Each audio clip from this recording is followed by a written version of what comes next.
আসসালামু আলাইকুম ওয়া রাহমাতুল্লাহি ওয়া বারাকাতুহু।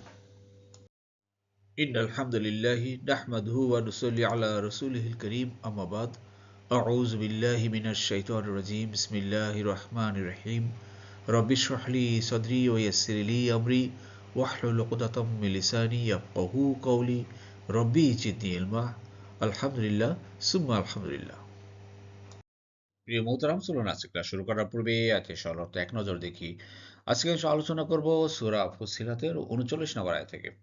সরলত হলো, তার আরেকটি নিদর্শন হলো এই যে তুমি জমিনকে দেখতে পাও শুষ্ক অনুর্বর, অতঃপর যখন আমি তার উপর পানি বর্ষণ করি তখন তা আন্দোলিত ও স্ফীত হয়। নিশ্চয়ই যিনি জমিনকে জীবিত করেন তিনি মৃতদেরও জীবিতকারী। নিশ্চয়ই তিনি সবকিছুর উপর ক্ষমতাবান। প্রিয় মোহতরম, দূরের কাছে দেশে বিদেশে নতুন ও পুরাতন ভাই বোনেরা যারা ক্লাসে জয়েন করেছেন সবাইকে অশেষ ধন্যবাদ, শুকরান, জাযাকুমুল্লাহ খায়রান।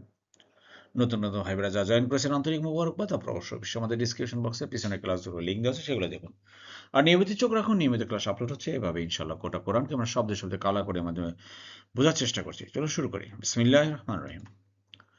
প্রিয় মোহতরম, আজকের 39 নম্বর আয়াতে দেখুন। বিসমিল্লাহির রহমানির রহিম।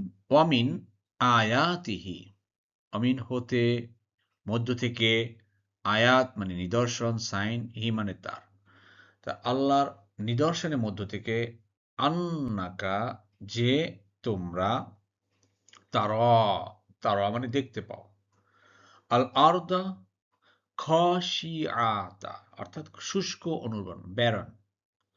তো আল্লাহর নিদর্শন হলো গিয়ে এই যে দেখেন আমাদের দেশে এই যে চৈত্র মাস, ফাগুন মাসে, চৈত্র মাসে কি জমিন খরা, মাটি ফেটে শুষ্ক হয়ে যায়।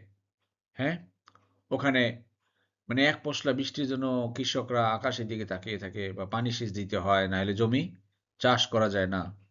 এটা একটা উদাহরণ দিচ্ছি, দেখো তুমি এই জমিন কত শুষ্ক। আবার দেখবেন যে প্রিয় মতো আমাদের দেশে তো ওরকম নেই, কিন্তু বিদেশে দেখেন বিভিন্ন দেশে জমির উপরে যে গাছ গাছলা আছে এমন শুষ্ক মৌসুম হয়ে যায়, একটা গাছের সাথে বা একটা ঘাসের সাথে ঘর্ষণের পরে আগুন জ্বলে যায়। তো এইভাবে আগুন জ্বলে আবার সেই মাইলকে মাইল জায়গা বা পুড়ে ছারখার হয়ে যায়। তো এত শুষ্ক জমি। তা আল্লাহ বলছেন যে তুমি দেখো হে রাসূল, রাসূল সাল্লাল্লাহু আলাইহি ইন্ডিকেট করে আমাদেরকে কিন্তু বলতেছেন যে জমিনের অবস্থা। এটা হচ্ছে আয়াত মানে নিদর্শন, এটা হচ্ছে আল্লাহর একটা কুদরত, এটা হচ্ছে আল্লাহর একটা সৃষ্টি। তো এখানে দেখেন একটা ফেলো ভার পেলাম প্রিয় মোহতরম, যে র আ মানে সে দেখেছে, ইয়া র সে দেখে, আমি দেখি আ র, তুমি দেখো তা র, সে দেখে ইয়া র, আমরা দেখি না র, তোমরা তারাও না, তারা ইয়ারাও না। তো তারাও মানে তুমি দেখতে পাও। ক্লিয়ার? জি, আশা করি বুঝতে পেরেছেন। কি সেই নিদর্শন? শুষ্ক জমি। এরপর আল্লাহ কি বলছে দেখেন।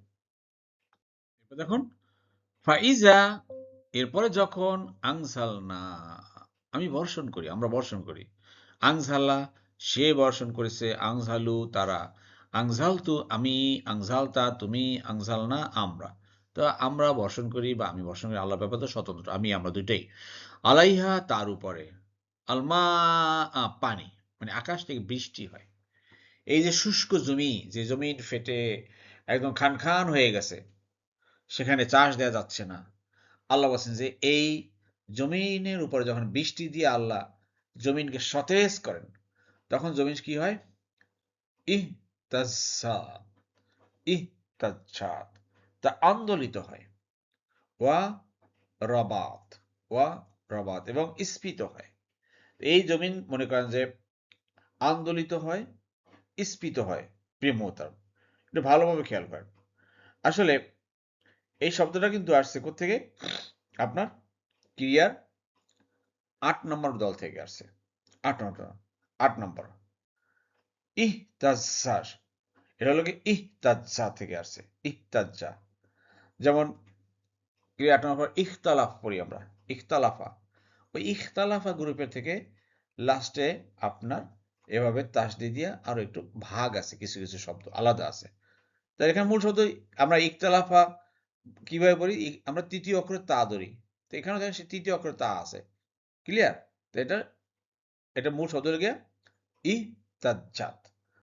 আর এখানে তায়ের উপর যে সাকিনটা আছে, আপনার নিশ্চয়ই মনে আছেন যারা দীর্ঘদিন ক্লাস করতেছেন বা জুমে ক্লাস করেন, এই মুয়ান্নাস অতীতকালের ভার্বের শেষে আপনার কি কি থাকে মনে আছে তো?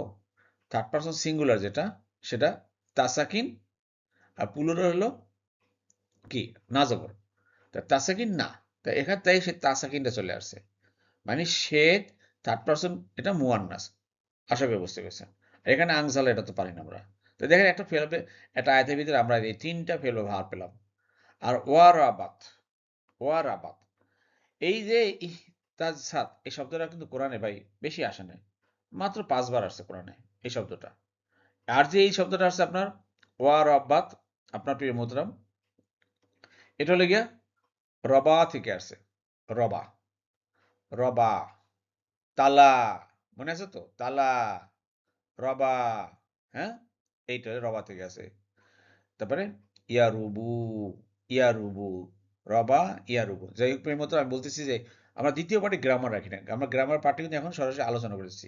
তো ওয়া মানে আর বা এবং, তো রবা আর রবাত।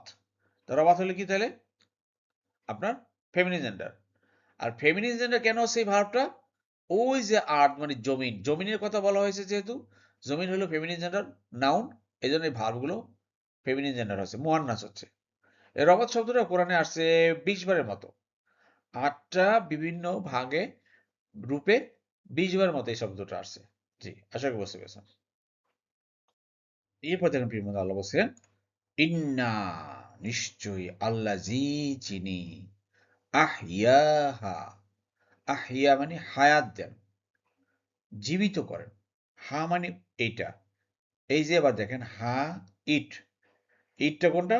ওই যে আর্থ মানে জমিন, জমিন যেহেতু মুয়ান্নাস বা আপনার কি বলা যায় ফেমিনিন জেন্ডার, এই জন্য ফেমিনিন জেন্ডারের জন্য এই যে হাটাও ফেমিনিন জেন্ডার হয়ে গেছে, পসেসিভ প্রোনাউনের, হাটাও ফেমিনিন জেন্ডার হয়ে গেছে।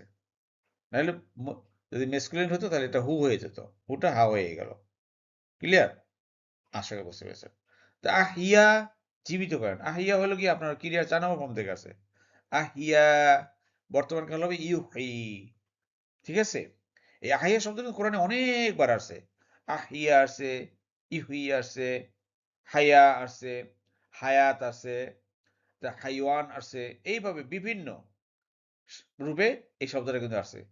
তাতে কিন্তু প্রায় এই শব্দটা প্রায় আপনার কোরআনে আপনার 189 বার আসছে এই শব্দটা কোরআনে।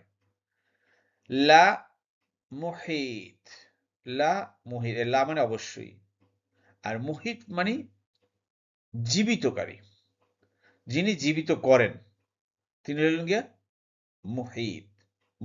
মুহি যাকে বলা হয়, আল মাওতা, মৃতদেরও। আল্লাহ বলছেন যে যিনি এই জমিনকে জীবিত করেন, এই জমিনকে যে আল্লাহ জীবিত করতে পারে এইরকম বৃষ্টির পানি দিয়ে, আবার সেই জমিনে ফল ফসল হয়, ঠিক তদ্রূপ সেই আল্লাহ কিন্তু মৃতদেরও জীবিতকারী। মানুষ মারা গেলে সে মনে করতে পারবে না যে দুনিয়া থেকে মারা গেলাম আমি, আর আমার কোনো দায় দায়িত্ব নাই, আমার শেষ, হাড্ডি গুড্ডি আমাদের মাটির সাথে মিশে পচে গলে যাবে। জি না, চোখের উপর দেখবেন লাশ দাফন করছেন, এই লাশকে আবার আল্লাহ কিন্তু জীবিত করবেন। আল্লাহু আকবার, এটা কিন্তু আমাদের মাথায় রাখতে হবে এবং সেই অনুযায়ী আমাদের বুঝতে হবে। আল্লাহ আমাদের বোঝার তৌফিক দান করুন। আমিন, আমিন। এই আয়াতের সবশেষে দেখুন প্রিয় মুহতারাম, ইন্নাহু, নিশ্চয়ই তিনি, আলা উপরে, কুল্লি শাইইন কদির। কারণ এই যে কাজটা করা, এই কাজটা করা কোনো কিছু আর কারো সম্ভব না, পৃথিবীর কারো পক্ষে সম্ভব না যে আকাশ থেকে এরকম বৃষ্টি দিবে, আবার মৃত মানুষকে জীবিত করবে। অতএব সেই আল্লাহ এই সব কিছুর উপরে ক্ষমতাবান, নিশ্চয়ই তিনি সব কিছুর উপরে ক্ষমতাবান, কাদির। সাবধান, সাবধান। আসুন সে আল্লাহকে চিনি, সে আল্লাহর একনিষ্ঠ বান্দা হয়ে যাই আমরা, আমরা আল্লাহর উপরে পরিপূর্ণভাবে আমরা আত্মসমর্পণ করি। আল্লাহ আমাদের সবাইকে তৌফিক দান করুন, আমিন। এরপরে দেখুন প্রিয় বন্ধু, আল্লাহ বলছেন ইন্নাল্লাযীনা ইউলহিদুনা ফি আয়াতিনা লা ইয়াখফাউনা আলাইনা। অর্থাৎ দেখেন, নিশ্চয়ই যারা আমার আয়াতসমূহ বিকৃত করে তারা আমার অগোচরে নয়। যে অগ্নিতে নিক্ষেপ হবে সে কি উত্তম, না যে কিয়ামত দিবসে নিরাপদে উপস্থিত হবে? অর্থাৎ আল্লাহ বলছেন যে যে জাহান্নামী সে উত্তম, নাকি যে নিরাপদে কিয়ামত উত্তম আপনার হাজির হবে, জান্নাতে যাবে, এরা উত্তম? কোন দল উত্তম? তোমাদের যা ইচ্ছা আমল করো। এখন বুঝে দেখেন ভাই, কোন আমল করবেন? অগ্নিতে নিক্ষেপকারীর মধ্যে অন্তর্ভুক্ত হব, নাকি নিরাপদে আমরা কিয়ামতে উঠবো? এখন আল্লাহ আমাদের উপর ছেড়ে দিছে, যা ইচ্ছা তোমরা কাজ করে যাও। নিশ্চয়ই তোমরা যা আমল করো, কাজ করো, তিনি তার সম্যক দ্রষ্টা। ক্লিয়ার বলে দিচ্ছেন। এখন ডিসিশন আপনার। জি, জি, শব্দে শব্দে দেখুন। ইন্নাল্লাযীনা, ইন্না নিশ্চয়, আল্লাযীনা যারা তারা, ইউলহিদুনা বিকৃত করে, ফি আয়াতিনা আমার আয়াতসমূহ, আমাদের আয়াতসমূহ, আমাদের আয়াতসমূহ যে বিকৃত করে, প্রিয় মোহতারাম, আল্লাহু আকবার। দুনিয়াতে কত মানুষ আছে আল্লাহর আয়াতগুলো বিকৃত করে, আল্লাহর আয়াতকে মানে তুচ্ছ তাচ্ছিল্য করে, নিজেরা যা মনে করে, নিজেরা প্রগতিশীল, নিজেরা সুশীল সমাজ, এইভাবে নিজেরা নিজেকে জাহির করে, খুবই করে। আল্লাহর কোরআনের আয়াতের হুকুমের কোনো তোয়াক্কা করে না। এখানে দেখেন ইউল হিদুনা, মূল শব্দ কিন্তু আল হাদা। আল হাদা ক্রিয়া 4 নম্বর পদ থেকে আছে। ইউল হিদু ক্রিয়া আল হাদা মানে সে বিকৃত করেছে, আল হাদা। আর ইউল হিদু সে করে, ঠিক আছে। আর উল হিদু আমি, তুল হিদু তুমি, ইউল হিদু সে, নুল হিদু আমরা, তুল হিদু না তোমরা, আর ইউল হিদু না তারা। এই যে এখান থেকে আসছে ইয়া প্লাস বার প্লাস উনা। ক্লিয়ার? বুঝতে পারছেন? ফি আয়াতিনা আমাদের আয়াত সমূহ, আল্লাহর এই কোরআনে আয়াত, আল্লাহর হুকুম। এই শব্দটা কিন্তু বেশি আসে না কোরআনে, মাত্র 6 বার আসছে বিভিন্ন রূপে। এটা ইলহাদ আসছে, মালহাদ আসছে, এইভাবে বিভিন্ন রূপে আসছে। আশা করি বুঝতে পেরেছেন। ফি আয়াতিনা লা মানে নাই, ইয়াখফাউনা আল্লাহ বলছেন না, এটা কিন্তু আল্লাহর অগোচরে নাই। আল্লাহ মনে করে দেখে না, আল্লাহ কিন্তু সব দেখছে। লা ইয়াখফাউনা আলাইনা আমাদের কাছে, আল্লাহর কাছে কিন্তু এটা হিডেন না, গোপন না। দুনিয়াতে যে যা করুক না কেন সব আল্লাহ খুব ভালো করে দেখতেছেন। দেখেন এখানে ইয়াখফাওনা এই শব্দটা কিন্তু খাফিয়া শব্দ থেকে আসছে। খাফিয়া, খ ফি আ, খাফিয়া শব্দ থেকে আসছে। ইয়াকফা, খাফিয়া, ইয়াকফা। ক্লিয়ার? তো ইয়াকফাওনা, আশা করি বুঝতে পেরেছেন। এবার দেখেন প্রিয় মতো আলো বলছেন, ভালোভাবে খেয়াল করেন। আ, ফা, মান। আ মানে কি, ফা মানে তবে, মান মানে কে যে বা যারা তারা, আফামান। ক্লিয়ার? আ ফা মান। তবে কি যে ইউলক নিক্ষিপ্ত হবে। আলক শব্দ থেকে আসছে, আলক, হ্যাঁ, ইউলকি, আলক ইউলকি হওয়ার কথা ছিল। এই যে সামনে কিছু শব্দ থাকে আগে পিছে, আন মান এই ধরনের শব্দ, ইন্না, তাহলে শব্দের যে ইউলকিটা হওয়ার কথা ছিল এটা আপনার আলকা হয়ে গেছে। ফিন্নারি খাইরা উত্তম। তবে কি যে নিক্ষিপ্ত হবে আগুনের ভিতরে, এটা কি বেটার, ভালো? এবার বলা প্রশ্ন করছেন প্রিয় মোহতারাম, একটু খেয়াল করেন। মনে আছে তো আমরা এই যে মান এগুলো শিখছিলাম, মা মান এগুলো ব্যবহার কিন্তু চলে আসতেছে, আপনারা অনেকেই বুঝতে পারতেছেন। এই যে আলকা ইউলকি এই শব্দটা কিন্তু কোরআনে অনেকবার আসছে কিন্তু ভাই, এটা কোরআনে প্রায় 146 বার আসছে। এটা বিভিন্ন রূপে, আপনারা জানেন যে বিভিন্ন রূপগুলা কি, আমরা অতীতকাল, বর্তমানকাল, ইন্টারগেটিভ, হ্যাঁ, তারপরে নেগেটিভ, তারপরে ইম্পারেটিভ, তারপরে ফরবিডেন নিষেধ, কর্তা বিশেষ্য, কর্ম বিশেষ্য, এই ধরনের বা প্যাসিভ ভয়েস, অথবা আপনার 3 নম্বর সূত্র, 4 নম্বর সূত্রের সব পার্সন দিয়ে আসতে পারে। আলক, এই দেখেন ইউলকি, তুলকি, ইউলকি, নুলকি, হ্যাঁ, তুল কাওনা, ইউল কাওনা, এই যে এরকম বিভিন্ন রূপে আসতে পারে। এই একটা শব্দ কোরআনে বিভিন্ন রূপে আসে ভাই। আশা করি বুঝতে পেরেছেন। জি। তো এখানে বলছে যে, যে আগুনে নিক্ষিপ্ত হবে সে কি উত্তম নাকি? জি, আম। আম মানে না বা নাকি বা অথবা। মান মানে যে ইয়াতি হাজির হবে, উপস্থিত হবে বা আসবে, আসবে আমিনান নিরাপদে ইয়াউমাল কিয়ামতে কিয়ামতের দিনে। যে আগুনে নিক্ষিপ্ত হবে সে কি উত্তম নাকি উইদাউট টেনশন ফ্রি একদম সে কিয়ামতে হাজির হবে। আল্লাহু আকবার, আল্লাহু আকবার। প্রিয় মোহতারাম, আপনারা পড়ছিলেন না নিশ্চয়ই মনে আছে এই সূরার ৩০ নম্বর আয়াতে যে ইন্নাল্লাযীনা ক্বালু রাব্বুনাল্লাহু সুম্মাস্তাকামু তাতানাজ্জালু আলাইহিমুল মালাইকাতু আল্লা তাখাফু ওয়ালা তাহজানু। সেই মালাইকারা বলে তোমরা ভয় পেও না, তোমরা চিন্তাও করো না, একদম নিরাপদে তোমরা কিয়ামতে। আর তোমাদেরকে যেই ওয়াদা করা হয়েছে আল্লাহ সেই ওয়াদা তোমাদের পূরণ করবেন। তোমাদের জান্নাতের ওয়াদা করা হয়েছিল। আল্লাহু আকবার। বুঝতে পারছেন তো? এবারে ইমালু মা শি'তুম, আমল করা। আমিলা সে আমল করেছে, ইয়ামালু সে আমল করে বা করবে। আর ইমাল মানে তুমি আমল করো, ইয়ামালু তোমরা আমল করো, তোমরা কাজ করে যাও। মা মানে যা, হোয়াট। এখান থেকে দুটো পেলাম, মা এই যে মান, মা মানে কি বা যা, আর মান মানে কে বা যে। ক্লিয়ার? বুঝতে পারছেন তো? কত প্রোনাউনের কত নম্বর সূত্র?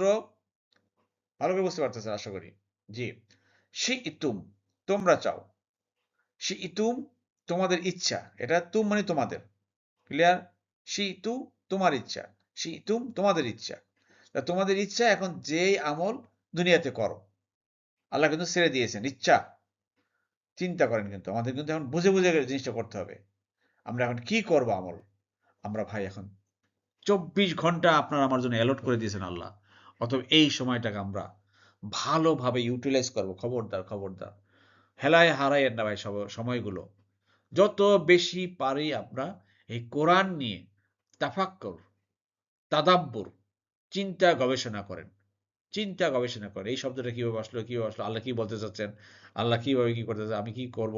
এই ব্যাপারে আমাদের বেশি, বেশি, বেশি, বেশি সময় দিতে হবে। সময় তো চলেই যাচ্ছে ভাই। সময়টা আমরা এখানে বেশি দেই। তা দেখবেন এর থেকে যত জ্ঞান অর্জন করতে পারবো সেই জ্ঞানের আলোকে আমরা ভালো আমল করতে পারবো ইনশাআল্লাহ। আল্লাহ আমাদের সবাইকে তৌফিক দান করুন। আমিন। এবার দেখুন আল্লাহ সবশেষে একটা কথা বলছেন, খুব গুরুত্বপূর্ণ কথা। এতক্ষণ যে কথাগুলো বলার পরে যে তোমরা যেই আমল করো না বান্দা, ইন্নাহু নিশ্চয়ই তিনি আল্লাহ, তিনি সে বিমা যা কিছু অফ হোয়াট তা'মালুনা বাসীর। তোমরা আমল করো, তোমরা কাজ করো, তোমরা দৈনন্দিন যেই কাজগুলা করো না কেন বান্দা, আল্লাহ কিন্তু বাসির, অল সিয়ার, সব কিছু ভালো করে দেখেন। এখানে খুব ভালো করে দেখেন, আল্লাহর দৃষ্টির অগোচরে নয়। প্রিয় মোহতারাম, শুনুন আমরা ভালো কাজ করি। আল্লাহ যেহেতু একবার আমাদেরকে এই কোরআন ক্লাসে সম্পৃক্ত করেছেন, আসুন আমরা এই কোরআন ক্লাস থেকে আর কখনো বিমুখ হব না। আল্লাহর কাছে দোয়া করি, রব্বানা লা তুজি কুলুবানা বাদা ইয হাদাইতানা ওয়া হাব লানা মিন লাদুনকা রাহমা ইন্নাকা আনতাল ওয়াহ্হাব। ও আল্লাহ, তুমি একবার যেহেতু আমাদেরকে এই কোরআনের পথে এনে দিয়েছো, কোরআনের ক্লাসকে তুমি আমাদেরকে সম্পৃক্ত করেছো, আমরা যদি এর থেকে না বিমুখ হয়ে যাই এবং এই কোরআন নিয়ে যেন মৃত্যু আমরা মরতে পারি এই কোরআন ক্লাসে থেকে, এবং ভালো ভালো আমল করতে পারি প্রতিদিন অন্তত। চিন্তা করবেন আজকে কি ভালো আমলটা করলাম, আজকে কি ভালো কাজটা করলাম। এই ভালো কাজের মাধ্যমে আল্লাহর কিন্তু নৈকট্য লাভ করা যাবে। তাই আসলে আমরা চেষ্টা করি যে ভালো কাজ, ভালো আমল, গুড ডিড, এটা আমাদের মেইন কথা। খালি আমরা মনে করি যে হয়তো এটা মনে করবেন না যে আমরা ৫ ওয়াক্ত নামাজ পড়লাম, নফল নামাজ পড়লাম, নফল রোজা রাখলাম, আর এই কোরআন ক্লাস করলাম, ব্যাস অনেক ভালো কাজ করতেছি। বা এরপরে এটা তো আপনি জ্ঞান অর্জন করলেন, বুঝলেন, কিন্তু আপনার জন্য আপনার পারিবারিক জীবন, আপনার সামাজিক জীবনে আপনার যে দায়বদ্ধতা আছে, আপনার অনেক কাজ আছে, সেই কাজগুলো আপনি কি করছেন? আপনি শিখছেন, আরেকজনকে শেখানোর কতটুকু চেষ্টা করেছেন? আরেকজন মানুষ তো আপনার পাশে এসে জাহান্নামের দিকে চলে যাচ্ছে। আপনার আমার কতটুকু দায় আছে? কি করার আছে? এজন্য যার যার জায়গা থেকে আপনারা চেষ্টা করেন ভাই। আল্লাহ আমাদের সবাইকে তৌফিক দান করুন। আমিন, আমিন। আলহামদুলিল্লাহ, আলহামদুলিল্লাহ প্রিয় মোহতারাম। আল্লাহ সুবহানাহু ওয়া তাআলা আমাদের সবাইকে কোরআন বুঝে পড়ার তৌফিক দান করুন। আমিন, আমিন। সুবহানাকা আল্লাহুম্মা ওয়া বিহামদিকা আশহাদু আল্লা ইলাহা ইল্লা আনতা আস্তাগফিরুকা ওয়া আতুবু ইলাইহি। আসসালামু আলাইকুম ওয়া রাহমাতুল্লাহি ওয়া বারাকাতুহু।